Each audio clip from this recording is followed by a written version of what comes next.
کہ جو لازم نہیں تھیں بلکہ وہ بدعتی تھیں۔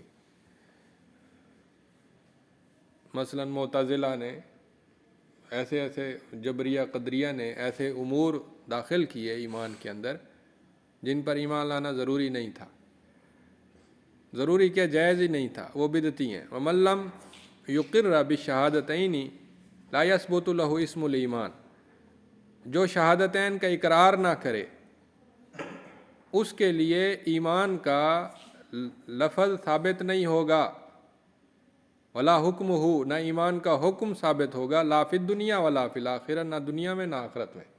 اس کی مثال، بہترین مثال ابو طالب کی ہے۔ ابو طالب نے اتنی خدمت کی نبی صلی اللہ علیہ وسلم کے دین کی کہ بہت سارے لوگ کہتے ہیں جی وہ دل سے مومن تھا، اس نے جان بوجھ کر اسلام کا اقرار نہیں کیا کہ اگر وہ اقرار کرتا تو پھر اس کے ساتھی جو اس کی بات مانتے تھے کافروں میں سے، یا کافروں پر اس کی جو ہیبت تھی وہ ختم ہو جاتی۔ یہ لوگوں کا نظریہ ہے۔ تو اگر ہم مان لیں کہ وہ دل سے مومن تھا لیکن اس نے زبان سے کلمہ نہیں پڑھا، تو اہل سنت اور قرآن حدیث صحابہ کا، سلف صالحین کا نظریہ، طریقہ یہ ہے، عقیدہ یہ ہے کہ جو زبان سے کلمہ نہ پڑھے، دل میں بے شک مومن بھی ہو، تو وہ مومن نہیں کہلائے گا، نہ دنیا میں نہ آخرت میں، نہ وہ جنت میں جائے گا، جیسے ابو طالب ہے۔ اگر یہ سمجھ لیں کہ وہ واقعی مومن تھا، دل سے مومن تھا۔ سمجھ آ رہی ہے بات کی؟ الاسلام والایمان اسمان شرعیان بینہما عموم و خصوص من وجہ، اسلام اور ایمان یہ دونوں شرعی لفظ ہیں، ان کے درمیان عموم خصوص من وجہ کی نسبت ہے۔ عموم خصوص من وجہ یہ ہوتا ہے کہ کچھ چیزوں میں اسلام ایمان سے الگ ہے، کچھ چیزوں میں اسلام ایمان ایک ہے، اور کچھ چیزوں میں اسلام ایمان سے الگ ہے۔ یعنی اگر ہم دو بڑے دائرے بنائیں، ایک دائرہ ہو ایمان کا اور ایک دائرہ ہو اسلام کا، تو وہ تھوڑا سا دائرہ ایمان کا اور تھوڑا سا دائرہ اسلام کا آپس میں اکٹھے ہو جائیں تو جو درمیانہ حصہ ہوگا وہ مشترک ہوگا۔ تو اس کو کہتے ہیں کہ عموم خصوص من وجہ۔ تو ایمان کا کچھ حصہ اسلام سے باہر ہے اور کچھ حصہ اسلام کا ایمان سے الگ ہے اور کچھ حصہ مشترک ہے، ٹھیک ہے؟ تو کون کون سا حصہ ہے؟ مثال کے طور پر ایمان ہے، ایمان کے اندر ایمانیات 6 ایمانیات ہیں، ٹھیک ہے؟ اور جو اسلام ہے اس کے اندر کلمہ توحید، یعنی نبی اللہ تعالیٰ کی توحید کا اقرار اور نبی صلی اللہ علیہ وسلم کی رسالت کا اقرار، یہ وہ حصہ ہے جو ایمان کے اندر بھی موجود ہے، ٹھیک ہے؟ لیکن ایمان کے اندر مثلا تقدیر ہے، وہ ارکان اسلام میں ہمیں نظر نہیں آتا، کسی تعویل سے داخل کر سکتے ہیں، ٹھیک ہے؟ اور اسی طرح سے ان دونوں میں مشترک جو چیز ہے وہ توحید ہے اور رسالت ہے، اور اسلام میں جو چیز الگ ہے وہ ہے نماز، روزہ۔ وعلیکم السلام۔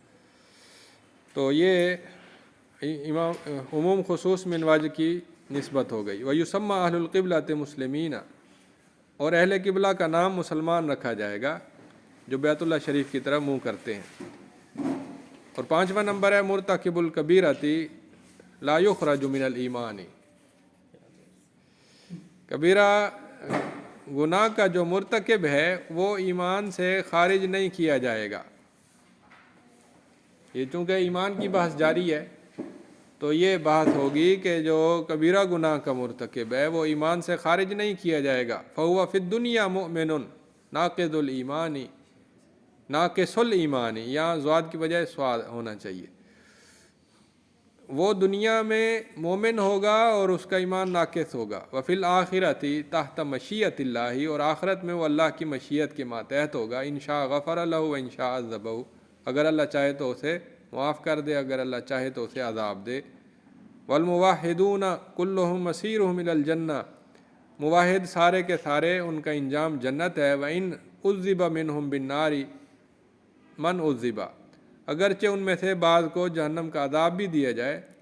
وَلَا يَخْلُدُ أَحَدٌ مِّنْهُمْ فِيهَا قَطُّ، اور ان میں سے کوئی بھی یعنی ایمان والوں میں سے کوئی بھی جہنم کے اندر ہمیشہ نہیں رہے گا۔ بات سمجھ آ رہی ہے؟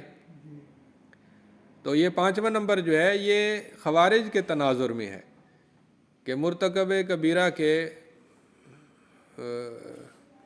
حکم میں خوارج کا نظریہ یہ تھا کہ وہ بڑا کافر ہے، ایمان سے خارج ہو جاتا ہے، ایمان اس سے بالکل ختم ہو جاتا ہے۔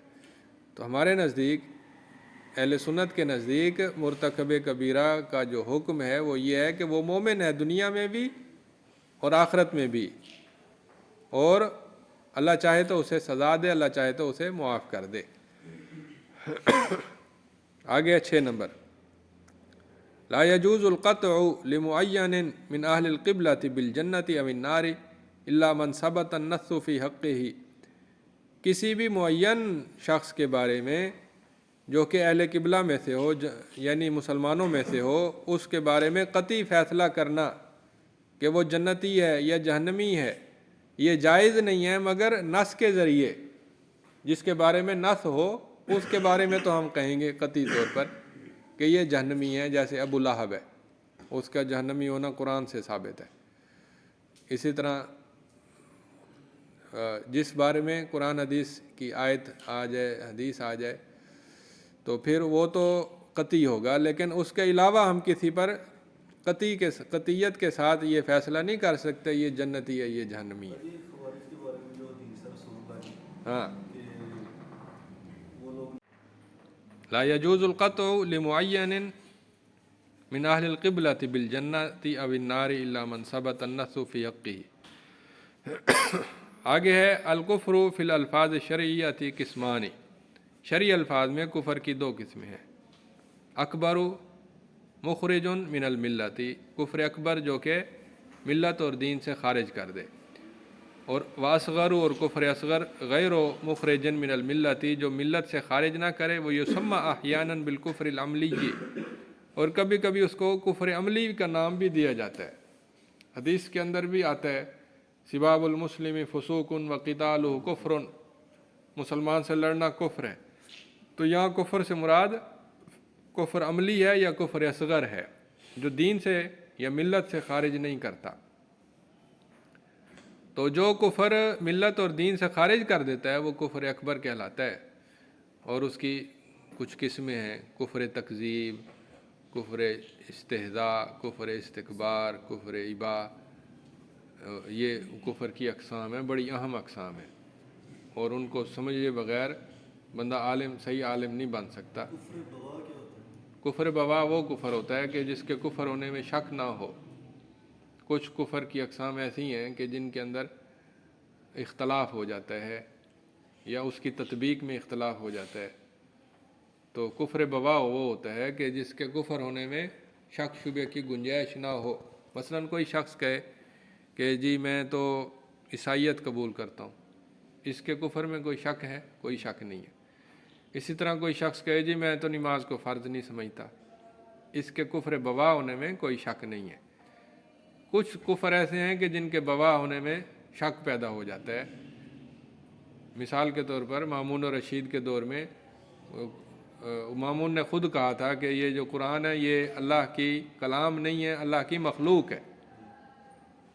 یہ کفر تھا لیکن بوا نہیں تھا، کیونکہ اس میں تعویل یا دقت نظر کی گنجائش تھی، یا وہ ایک علمی مسئلہ بن گیا تھا اور اس کے اندر گہرائی تھی، اس وجہ سے۔ تو 8واں نمبر یہ ہے التکفیر من الاحکام الشرعیۃ التی مردها الی الکتاب والسنہ۔ تکفیر جو ہے شرعی احکام میں سے ایک شرعی حکم ہے جس کا مرجع قرآن اور سنت ہے۔ قرآن سنت کے بغیر کسی کی تکفیر جائز نہیں ہے۔ فلا يجوز تکفیر مسلم بقول او فعل ما لم يدل دلیل شرعی علی ذلک، جب تک کہ شرعی دلیل دلالت نہ کرے تو ہم کسی قول فعل کی وجہ سے کسی مسلمان کی تکفیر نہیں کر سکتے، جب تک کہ کوئی دلیل، کوئی واضح نص نہ مل جائے اور نواقض اسلام مکمل طور پر ثابت نہ ہو جائیں۔ فلا يلزم من اطلاق حکم الکفر علی قول او فعل ثبوت موجب ہی فی حق المعین،